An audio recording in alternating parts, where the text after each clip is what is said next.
Glória a Deus. Deixa o povo sentar. Vai ser rapidinho. Esse culto é bem mais rápido.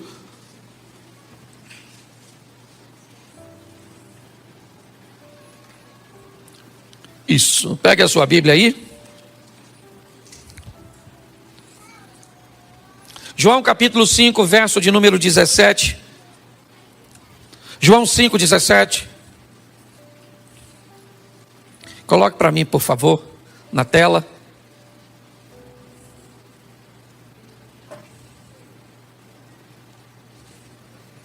Diz assim a palavra do Senhor. João capítulo 5, verso de número 17. Isso. É João 5. Aí é João 1. Isso. Por isso que a Bíblia de papel é bom, tá vendo? Porque provavelmente você já achou. Amém? Isso. E Jesus lhes respondeu: meu Pai trabalha até agora e eu trabalho.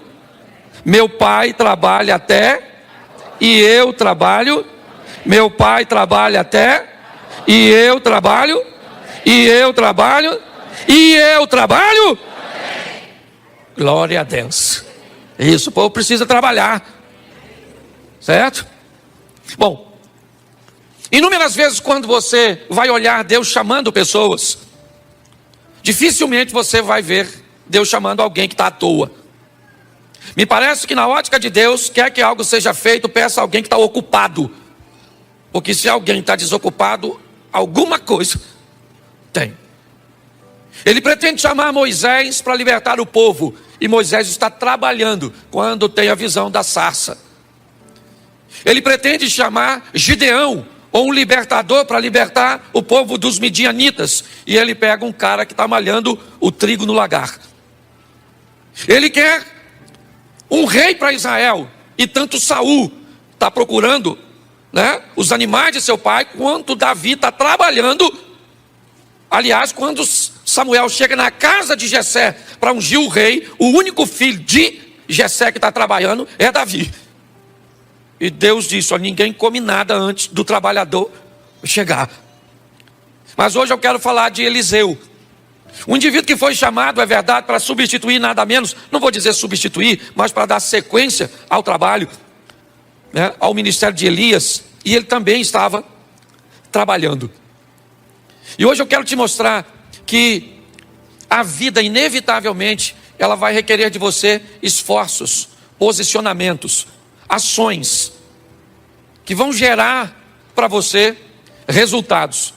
Muitas vezes, as pessoas ficam buscando resolver alguns problemas, mas não vão na fonte do problema. Então acabam vivendo apenas paliativos e muitas vezes vivenciando ciclos. A vida de algumas pessoas parece um looping. Ou seja, hoje ela está bem e ela vai indo bem, mas de repente ela volta novamente numa crise, num afastamento, ela volta num problema. São casamentos vivendo isso o tempo inteiro, nunca conseguem uma constância. E eu quero mostrar hoje, na trajetória do profeta Eliseu, como as coisas aconteceram e pegar alguns exemplos para aplicarmos no nosso cotidiano. Deixa eu te explicar, quando nós queremos que alguns princípios bíblicos, eles se cumpram na nossa vida, o mundo espiritual, apesar da palavra ser poderosa, e nós aprendemos isso e muito, que há poder na nossa palavra, o mundo espiritual, ele não respeita simplesmente o que nós falamos, o mundo espiritual respeita o que nós fazemos. Eu não sei se você lembra, quando alguns tentam expulsar um demônio, utilizando a metodologia do apóstolo Paulo, eles ficaram olhando como Paulo expulsava um demônio, e quando um demônio apareceu, eles usaram o mesmo método de Paulo. E o demônio disse para eles: Paulo, eu sei quem é. Aquele que Paulo diz, eu também sei. Mas e vocês? Quem vocês são? Então é muito importante você e eu entendermos que a nossa vida está aguardando decisões, posicionamentos, posturas, que podem nos levar para um lugar. Como eu sempre digo, futuro para nós não é um tempo, futuro para nós é um lugar. E para que lugar eu estou indo? basta eu olhar o que eu estou fazendo, como é que eu estou me posicionando. Quando nós vamos olhar para Eliseu, eu vou pegar desde o momento que ele aparece, vai ser rapidinho, 5 tópicos, bem rapidinho, para que você entenda. Eu só preciso que coloque aqui, nós estamos com algum problema aqui? Não? Não? Então vamos lá, primeiro livro dos Reis, capítulo de número 19, verso de número 19. Primeiro livro dos Reis, capítulo 19, verso 19. Partiu, pois, Elias dali e achou a Eliseu, filho de Safate, que andava lavrando com 12 juntas de bois adiante dele. Ele estava com a 12ª. Elias passou por ele, lançou a sua capa sobre ele, põe o 20. Então deixou ele os bois, correu após Elias e disse: deixa-me beijar meu pai e a minha mãe, então eu te seguirei. E ele disse: vai e volta, porque te tenho eu feito. Por que te tenho eu feito? Vamos lá. Deixou esse os bois. Isso aí. Voltou, pois, atrás dele, tomou as juntas de bois, os matou, e com os aparelhos dos bois, cozeu as carnes, deu ao povo, comeram, então se levantou, seguiu Elias e o servia. Preste atenção. Esse é o momento que o nome de Eliseu aparece na Bíblia, pela primeira vez. O momento em que Elias entra no campo que Eliseu está trabalhando, e Eliseu vai receber, o chamado ministerial.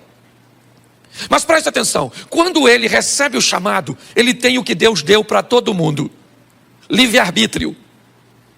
É importante nós entendermos isso. Eu expliquei isso num videozinho meu do Instagram, deixa eu só pincelar um pouquinho nisso. Cuidado para não, na hora do evangelismo ou na hora do confronto, não ensinar pessoas de forma errada.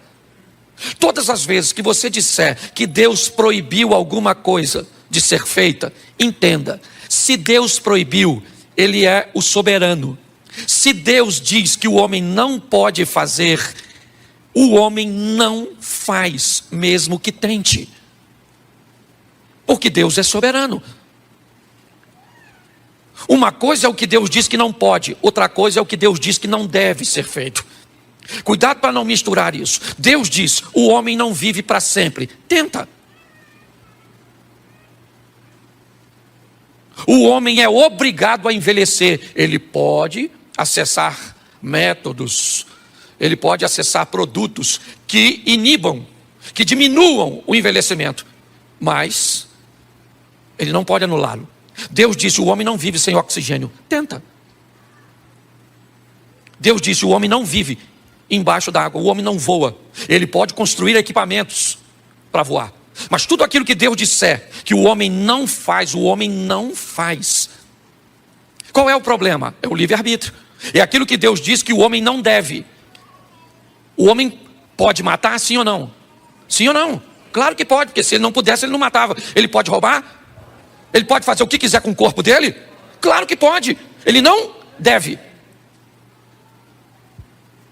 Esse é o grande problema.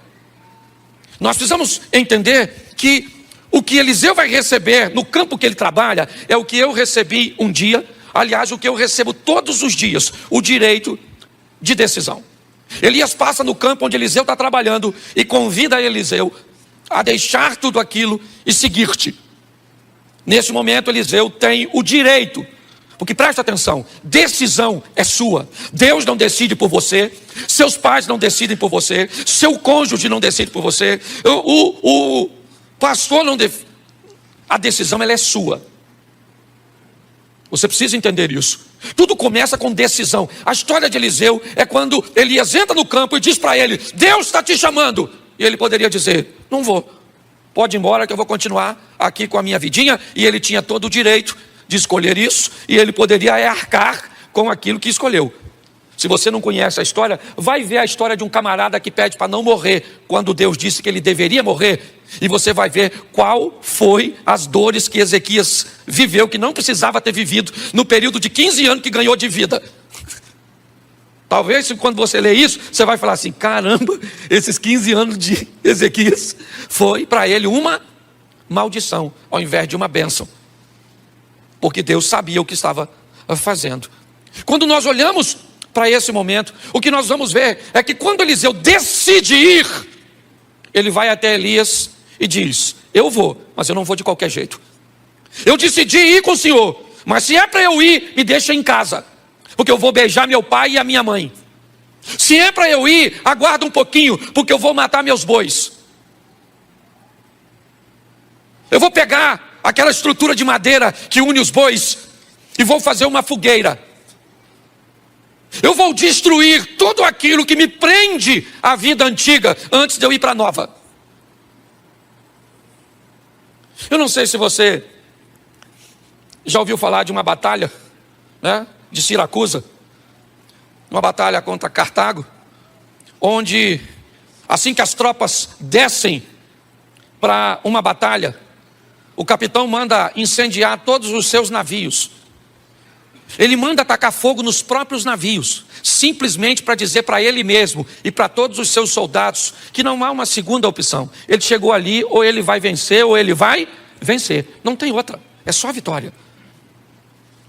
Quando nós queremos mudar de vida, o poder de decisão foi o que fez Ruth e com Noemi, foi o que fez Daniel mostrar quem era Deus na Babilônia. Todas as pessoas que estão decididas, o poder de decisão, certo? Quando nós lemos o profeta Daniel, o texto diz, e Daniel decidiu no seu coração não se contaminar. Quando Noemi viu que Ruth estava totalmente decidida, parou de interpelá-la. Todas as vezes que o mundo, a vida, entende que você decidiu, ela sabe que a sua vida vai para a próxima fase. Quando nós olhamos Eliseu, o que ele faz? A história dele começa com a força da sua decisão. Eu mato os bois para quê? Porque eu não vou voltar mais. Vou beijar meu pai e minha mãe e vou dizer, nunca mais eu pego no arado, nunca mais eu vou voltar à minha vida antiga, porque Deus está me chamando para uma nova vida e essa antiga não me cabe mais. Você sabe qual é o problema? Muitos de nós deixamos um ambiente seguro. Tentamos levar uma nova vida com velhos amigos, com velhos hábitos, com uma velha postura. Inevitavelmente, nós não vamos obter êxito. Sabe por que a Bíblia diz que é melhor você ser frio ou quente, mas você não pode ser morno? Porque nada atrapalha mais o evangelho do que um crente morno. Se o cara está dentro, ele está dentro. Se ele está fora, ele está fora. Mas se ele está dentro de qualquer jeito, ele atrapalha o sistema. Ele joga contra. A história de Eliseu começa com uma decisão. E a decisão dele é o seguinte: o que me prende à vida antiga? Meus bois e esse arado. O que eu faço com ele? Eu mato, dou uma festa e mostro para todo mundo que essa vida antiga não me cabe mais. Acabou. Vocês estão me vendo pela última vez cuidando de um arado. Eu estou indo para a próxima fase. Nós precisamos tomar essa postura de decisão quando vamos andar com Deus. Abandonar a vida antiga e dizer, não me cabe mais. Esse tipo de comportamento, esse tipo de amizade, esse tipo de negócios, isso não cabe mais, não me pertence, não faz parte mais do meu mundo. Mas isso é uma decisão que você tem que tomar. Provavelmente ela não vai ser fácil, por quê? Porque ela vai depor contra você, você vai ter contra você diversos argumentos, sejam eles financeiros, sejam eles emocionais. Inevitavelmente. Só que é você que decide. A história aqui começa com uma decisão. O próximo passo, segundo livro dos Reis, capítulo 2, verso 1. A segunda etapa da vida de Eliseu. Segundo livro dos Reis, capítulo 2, versículo de número 1. Sucedeu, pois, que havendo o Senhor de elevar a Elias num redemoinho, ou um redemoinho ao céu, Elias partiu com Eliseu de Gilgal. Presta atenção. Elias está agora indo para a fase final de seu ministério. E o ponto de partida era Gilgal. Eu gosto dessa cidade. Coloca para mim, por favor. Josué capítulo 5, verso 8. Só para me mostrar para vocês o que significa a palavra Gilgal para o povo, para Eliseu. Isso. E aconteceram que, acabando de circuncidar toda a nação, ficaram no seu lugar no arraial até que sararam.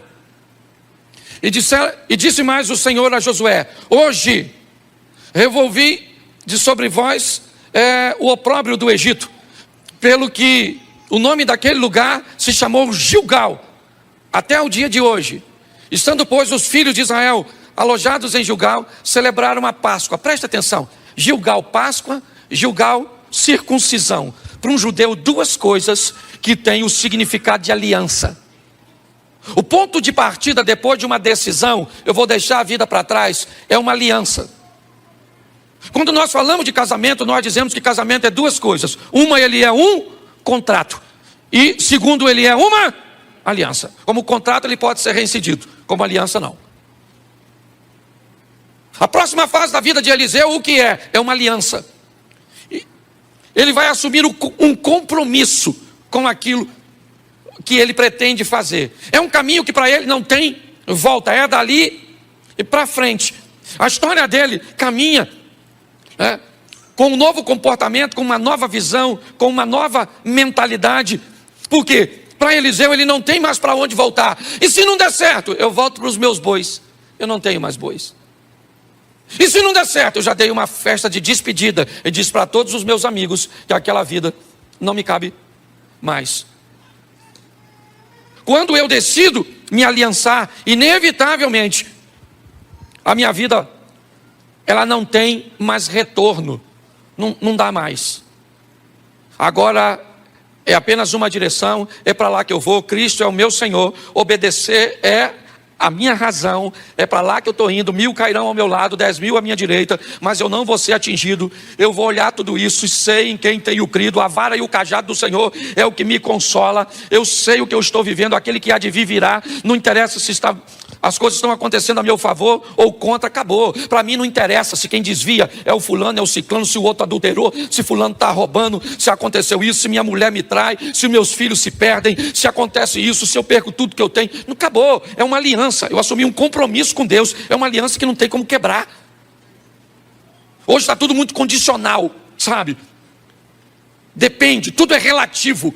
Depende muito, sabe? Quais são as variáveis? Não, querido. O que Eliseu faz é uma aliança. Gilgal traz a representação de uma aliança. Circuncisão e Páscoa, ok?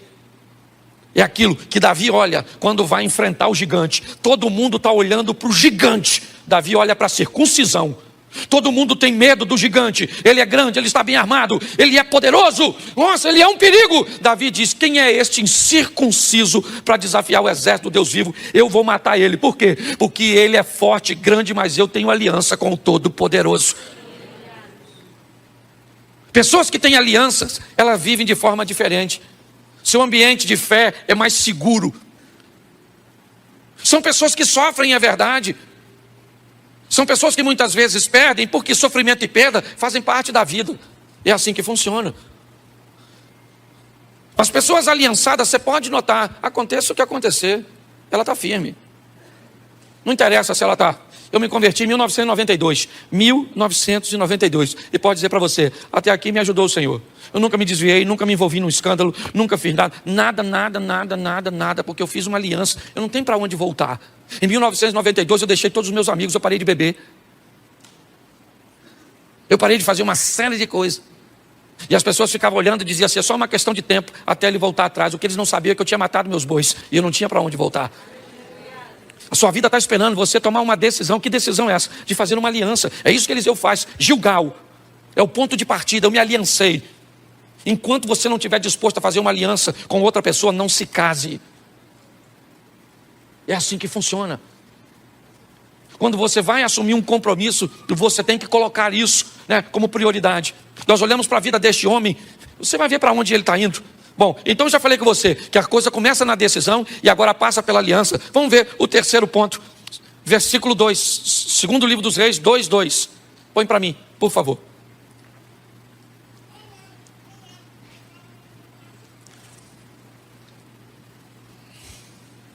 Nos diz assim: e disse Elias a Eliseu, fica aqui, deixa por aí, por favor, porque eu vou usar para me ajudar. Disse Elias a Eliseu, fica aqui, fica aqui, fica aqui. Uma das frases que Eliseu vai ouvir o tempo inteiro nesse texto é fica aqui, fica aqui, fica aqui. Ou seja, o tempo inteiro você vai ver uma solicitação. Não continue andando, paralise, interrompa a sua trajetória, não vá para o próximo ciclo, não vá para a próxima fase, porque me parece que é isso. A Bíblia diz, conhecer e prosseguir e conhecer. Você vai viver de glória em glória, você vai viver de fé em...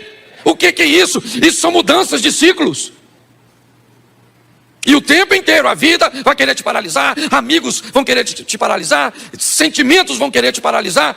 Elias disse a Eliseu, fica aqui, porque o Senhor me enviou a Betel. Porém Eliseu disse: vive o Senhor e vive a tua alma, que eu não te deixarei. E foram para Betel. Betel, na verdade, tem a tradução de casa do pão, casa de Deus. Eu queria que você entendesse que Betel é local de resistência, porque viver com gente, viver na igreja, é desafiador. Dos 10 mandamentos, 7 são direcionados para relacionamentos. Ame o próximo como a ti mesmo. Ame o próximo como? Ame o próximo como? Nunca mais do que você. Me parece que é meio que ame o próximo e ame você. Ame o próximo e ame você. Nunca ame você mais que o próximo, nem o próximo mais que você. Ah, pastor, eu não consigo amar o próximo porque eu não me amo. Então vai para o Novo Testamento e aprenda o que Jesus disse. Ame o próximo como Cristo amou a igreja.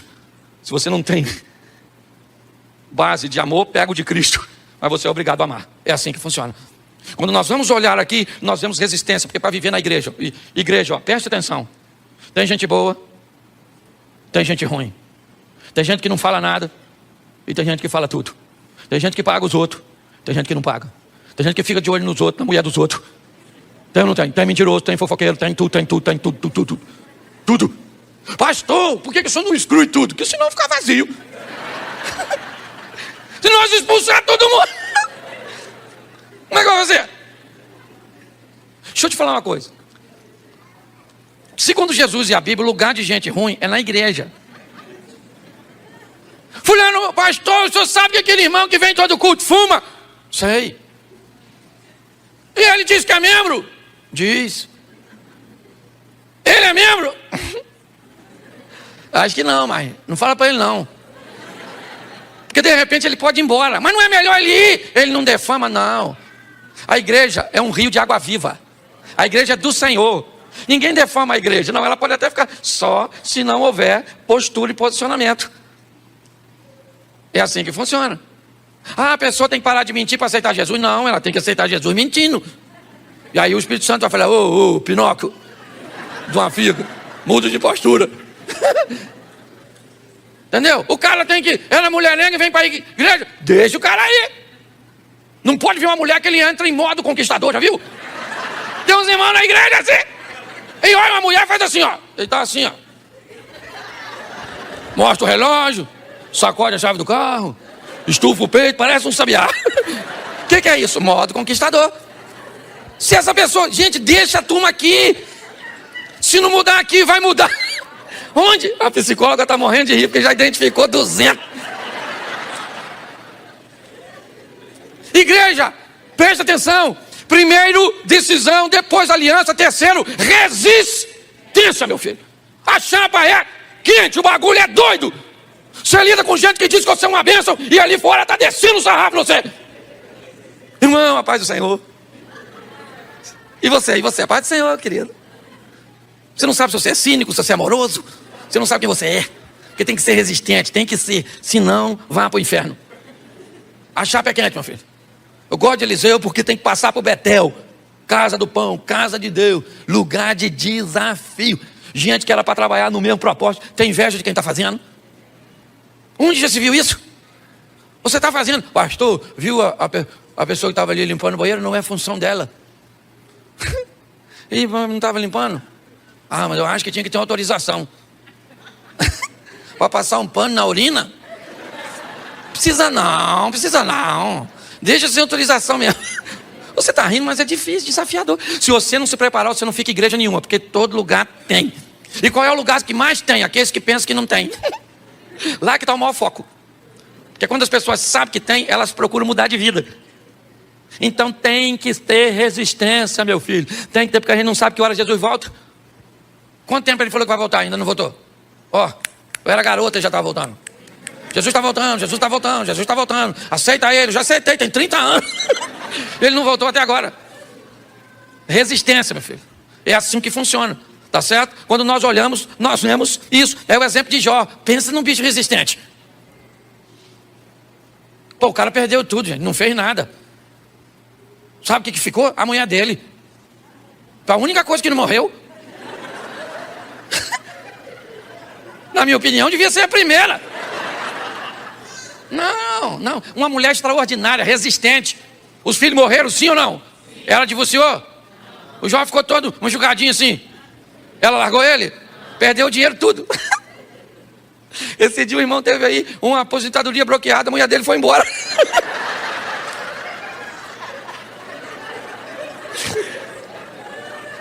Oh, meu Deus, me dá sabedoria para ser pastor. Eu vejo cada coisa que até Deus duvida. Estou falando sério, resistente, certo? Jó perdeu tudo, estava lá, não pecou, porque tem que ter resistência, meu filho. Vai andar com Deus, o negócio é desafiador. Você anda lá no seu trabalho, só você, muitas vezes, vive uma vida ali íntegra. Você não fala nada de ninguém, cada um faz o que quer. Mas quando você vive uma vida de postura correta, a sua postura correta denuncia a postura incorreta. Aí o povo começa a te perseguir. Tem que ser resistente. Posso ouvir um amém? Amém. Isso. Vamos para a próxima fase aí. Capítulo 2, ainda no verso 4 agora. Verso 4. Disse Elias: fica aqui.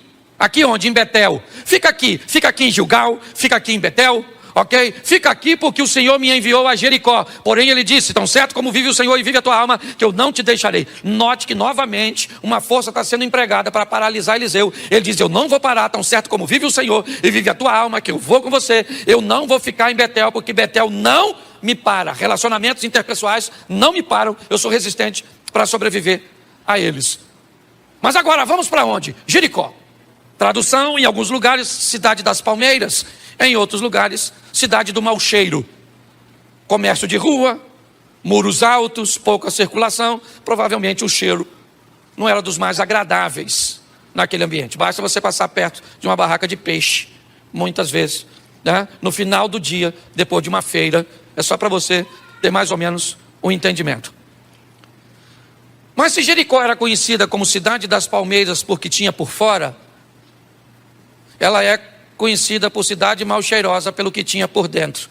Me parece que agora, depois da resistência, eu vou ter que sobreviver à hipocrisia, ao comportamento de não querer vender uma aparência para os outros que não reflete uma realidade do que eu vivo. Esse é o grande problema. Muitas pessoas muitas vezes não mudam porque não pode tratar o mau comportamento, porque as pessoas não podem saber que ela tem aquele comportamento incorreto. Então ela não pode tratar, porque às vezes tem um cargo na igreja, e se alguém souber que ela tem aquele comportamento incorreto, ela pode perder o cargo. Então para ela o cargo é mais importante que a salvação. Ela então acaba vivendo uma vida de hipocrisia. O hipócrita, normalmente ele tem uma questão muito peculiar.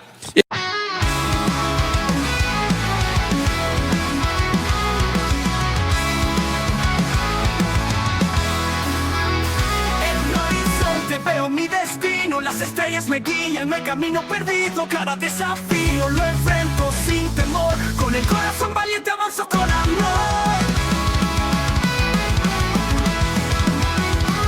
Con amor.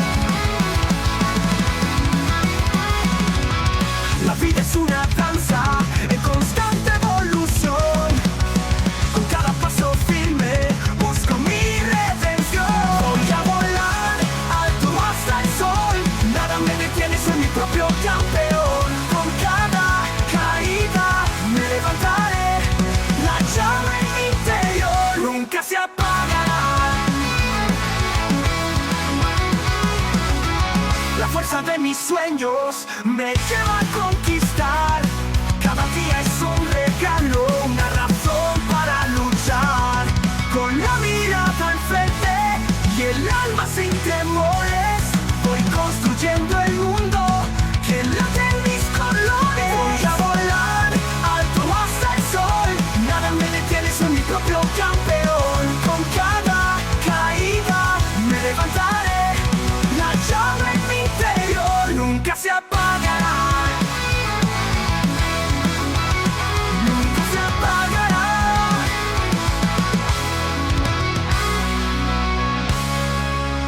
Voy a volar alto hasta el sol, nada me detiene, soy mi propio campeón. Con cada caída me levantaré, la llama en mi interior nunca se apagará. Nunca se apagará.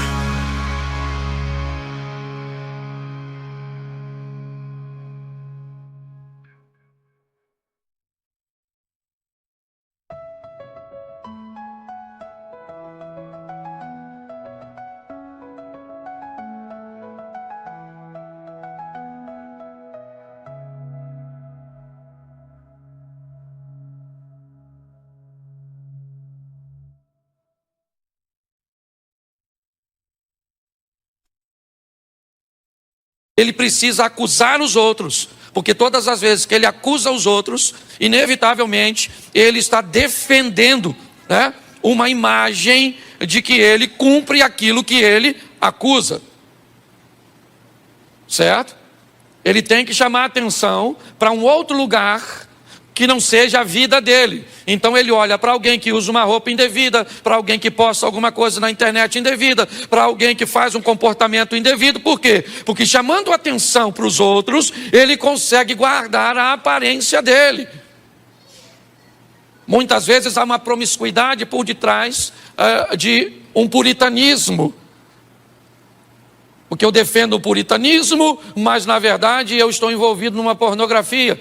Mas eu então começo a chamar a atenção, né, de comportamentos de outras pessoas. O que é isso? A vida de Eliseu também passa por Jericó.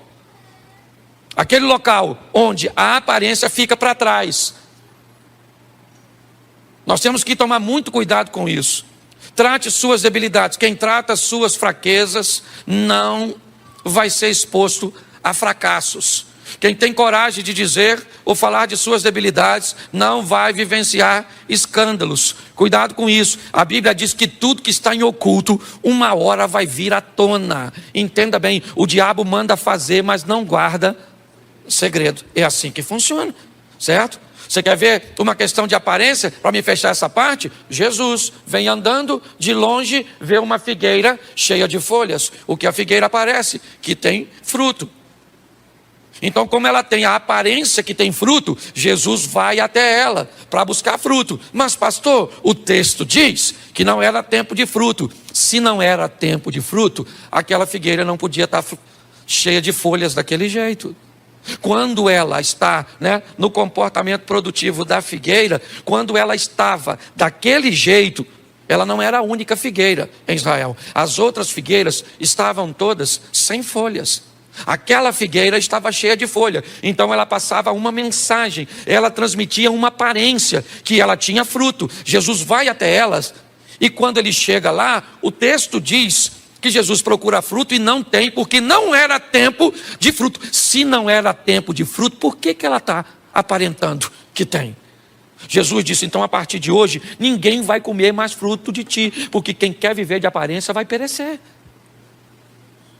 Encare sua realidade, suas debilidades, suas fraquezas, se fortaleça. É isso que a Bíblia... Mas pastor, como é que funciona isso? Então quer dizer que eu tenho que ter uma decisão forte, eu tenho que assumir uma aliança, eu tenho que obter resistência, eu tenho que fugir da hipocrisia e de uma vida de aparência. Por isso, preste atenção. Verso 6, e eu termino aqui. E disse Elias, fica aqui porque o Senhor me enviou ao Jordão. Mas ele disse, vive o Senhor e vive a tua alma, que eu não te deixarei. E assim ambos foram juntos. Verso seguinte. E foram 50 homens dos filhos dos profetas, e de longe pararam de fronte, e eles ambos pararam junto ao Jordão. Preste atenção. Temos 52 homens. 52. Eliseu, Elias e 50 dos filhos dos profetas. 2 homens atravessam o Jordão, Elias e Eliseu. Se você quer saber qual é o resultado final dessa equação, é que quem toma decisão e leva adiante, estabelece uma aliança com Deus e vai viver num nível alto de resistência, não conservando uma aparência equivocada ou uma hipocrisia. 52, 2 atravessam, e um dos que atravessam sobe para encontrar com Deus, e o outro volta sozinho. Repita comigo, sozinho.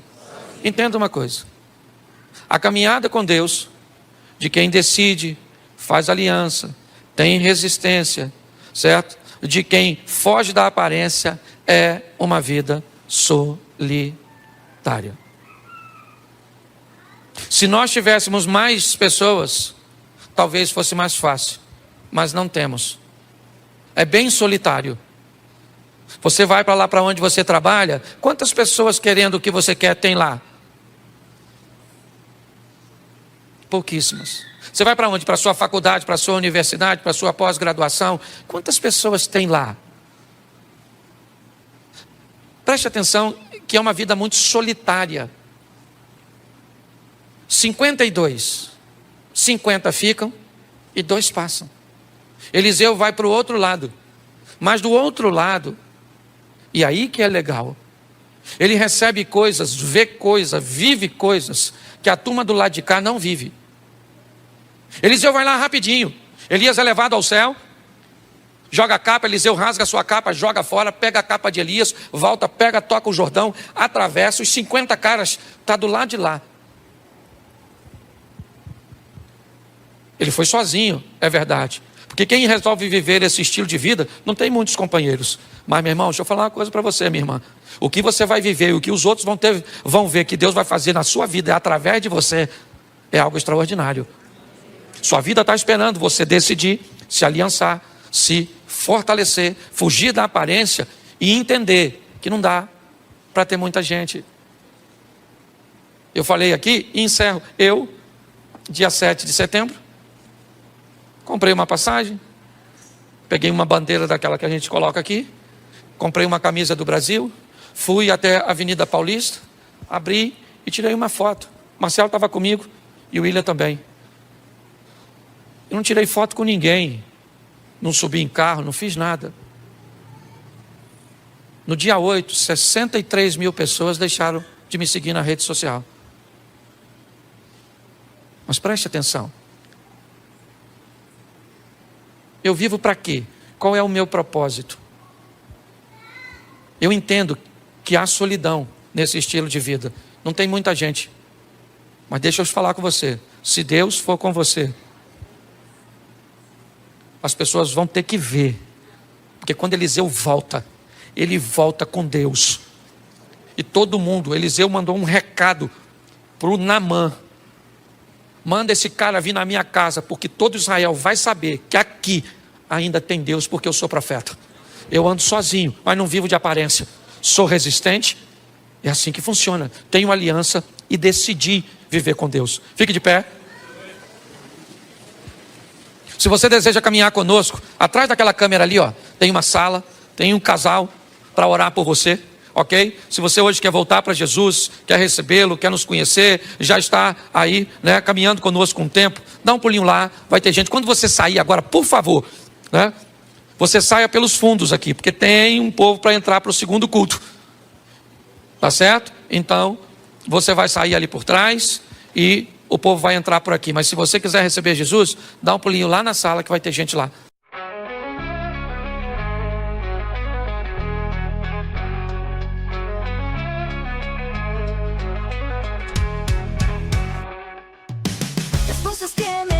Que no puedo lograr se convierten en fuerza para avanzar. El destino es incierto, pero yo soy capaz de superar cualquier obstáculo y llegar más allá. La vida es un viaje sin final, con cada paso me siento más real. Nada me detiene, no pararé, con fuerza y garra yo continuaré.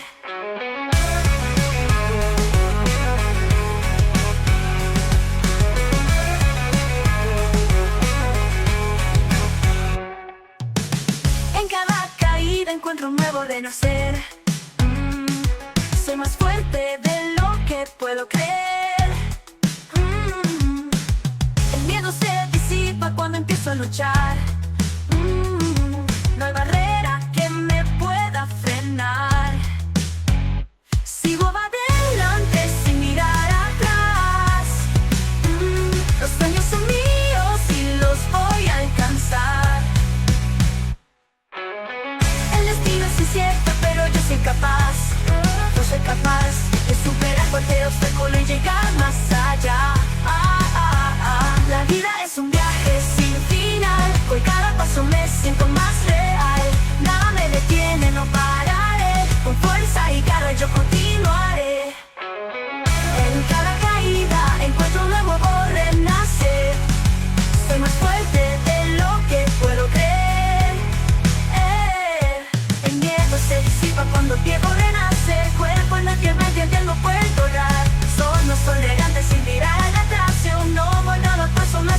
alcanzar.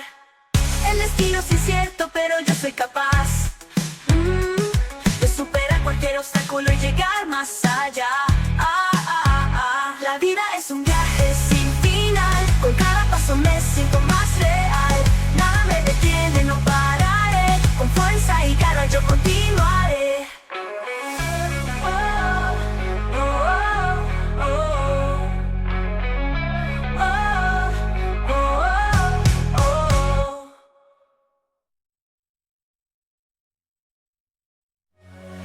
En cada caída encuentro un nuevo renacer. Soy más fuerte de lo que puedo creer. El miedo se disipa cuando empiezo a luchar. No hay barrera que me pueda frenar, frenar, frenar. Sin mirada, frenar, frenar. Sigo adelante sin mirar atrás. Los sueños son míos y los voy a alcanzar.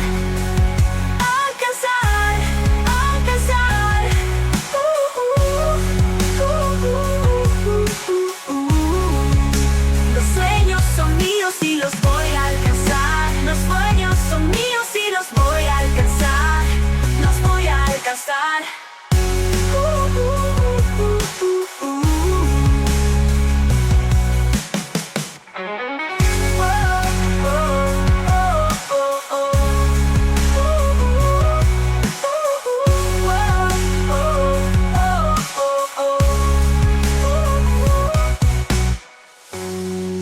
Son míos y los voy a alcanzar.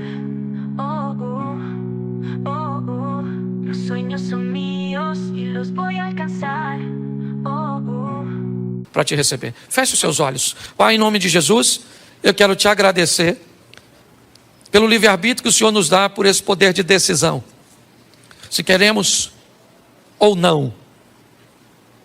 E nós podemos decidir, só temos que arcar com o resultado de nossas escolhas. Leva-nos aos nossos lares agora, ó Pai, para uma semana de vitória, para uma semana de bênção, ó Deus, para uma semana onde o Teu nome será glorificado através da nossa vida. Não vamos viver de aparência, vamos estar sustentados por Tuas mãos poderosas, e este mundo vai ver quem é o nosso Deus. Que o grande amor de Deus, nosso Pai, a graça de nosso Senhor e Salvador Jesus Cristo e as doces consolações do Santo Espírito de Deus seja para com todo o povo do Senhor, e todos digam...